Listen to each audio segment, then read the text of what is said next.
నీ దేవుడే నా దేవుడు అన్నప్పుడు ఎవడో లేడు పక్కన.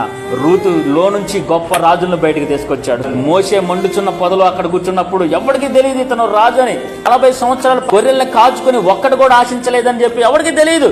రహస్యంగా గొర్రెలు కాస్తా ఉన్నాడు, ఏమీ ఆశించలేదు. ఆ చిన్న నమ్మకాన్ని చూసి దేవుడు గొప్ప నాయకుడిగా దేవుడు చేశాడు.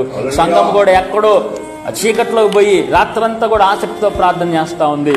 ఆ నమ్మకాన్ని బట్టి సంఘాన్ని దేవుడు దీవించాడు. గొప్ప కార్యాల సంఘం ద్వారా దేవుడు చేశాడు. ఈరోజు మీకు కూడా ఒక మాట చెప్తున్నా, మీరు వచ్చి 5 నిమిషాలు చేస్తున్నావా, 10 నిమిషాలు చేస్తున్నావా, ఏం చేస్తున్నావా అనవసరం. నమ్మకంగా ప్రార్థన చేయి, నమ్మకంగా నిలబడు. నీ దగ్గరకు ఒక ప్రార్థన అంశం వస్తుందంటే దేవుడు నిన్ను నమ్మి నీ దగ్గరికి ప్రార్థన అంశాన్ని పంపిస్తున్నాడు. స్తోత్రం కలుగున. అమ్మ మాకు బాగలేదని ఆవిడని చెప్తున్నాడు అని అంటే నిన్ను నమ్మాడు దేవుడు. బాగలేదు మా కొరకు ప్రార్థన చేయండి అంటే చాలా మంది అంటున్నారు, మీ సంఘానికి చెప్పండి. ఎందుకు అంటున్నారు అట్లా? దేవుడు బిడ్డలమని దేవుడు నమ్మాడు, వాళ్ళందరూ నమ్ముతా ఉన్నారు. మరి ఆ నమ్మకాన్ని మనం ఏం చేయాలా?